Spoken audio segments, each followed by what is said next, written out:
For nearly all of world history, both in society and in the church, women have been viewed as inferior beings created to serve men.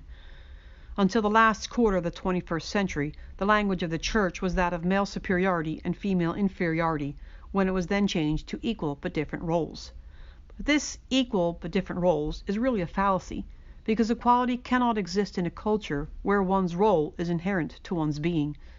While it can be said that both a colonel and a private are equal, yet have different roles and levels of authority, and a student is not inferior to his teacher, these roles are not intrinsic to one's being. In other words, the private can one day be a colonel, a student can become a teacher. But when one's role in society is fixed and based upon an unchangeable aspect of their person, their DNA, there is no true equality. Much of the concept of the inferiority of women is due to one verse found in Genesis 2. It is not good for the man to be alone. I will make a helper suitable for him. Woman created as a helper for the man. And our understanding traditionally of that verse has given rise to a powerful assumption that the relationship between men and women is one of powerful protector and weaker dependent, with little recognition of the strength that women bring to a life lived together. It is not surprising that the modern church still wrestles with this assumption. Church fathers have long viewed women as inferior to men.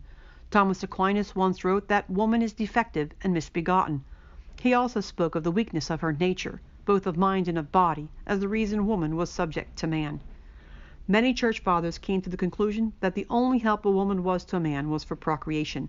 Augustine is quoted as saying, "I don't see what sort of help woman was created to provide man with if one excludes procreation.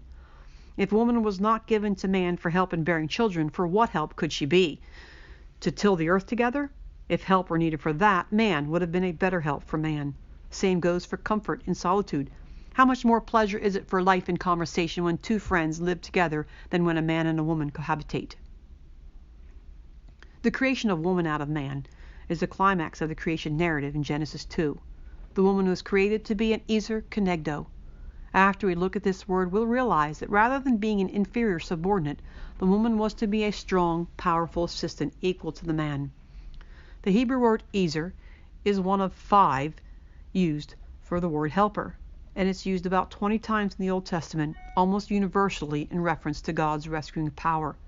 There is no Old Testament reference of the word Ezer that refers to an inferior, but always to a superior or an equal. It wasn't Eve who was lonely, unable to manage and needed help. It was Adam who couldn't manage alone. And then Eve was created as an Ezera, the feminine form of Ezer. This word does not refer to a lowly assistant, but to a powerful figure who comes to help or save someone who's in trouble. Women weren't created for men, that is, for their bed and board. But women, as descendants of Eve, were placed by God on the human scene as the strong who comes to help save the needy. Kenegdo. This is a combination of a prefix, ke, the preposition neged, and the suffix wo. When we put this word together, it describes a physical relationship, in other words, something in front of or visible to. So God made for the man a helper in front of him. This certainly doesn't suggest under or subordinate, but rather superiority or equality or corresponding to. The noun form of neged is nagid.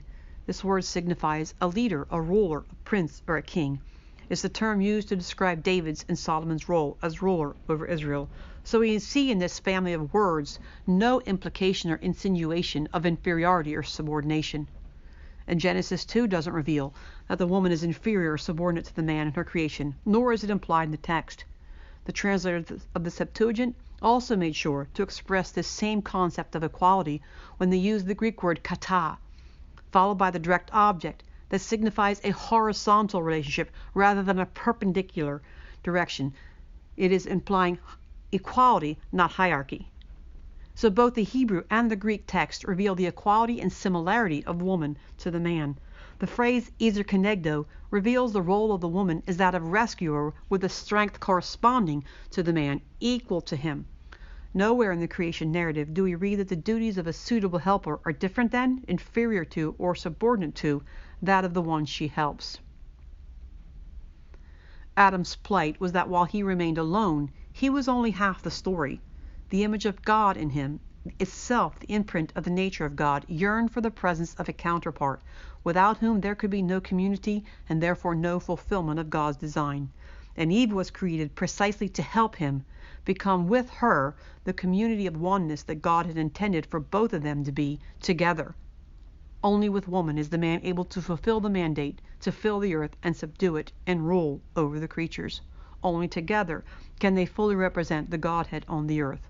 Woman was not created to serve man, but to serve with man. She has a strength that corresponds to his, complements him. Woman, created as an Ezer Kenegdo, reveals that God's original design in his creation was gender equality, complementarity without hierarchy.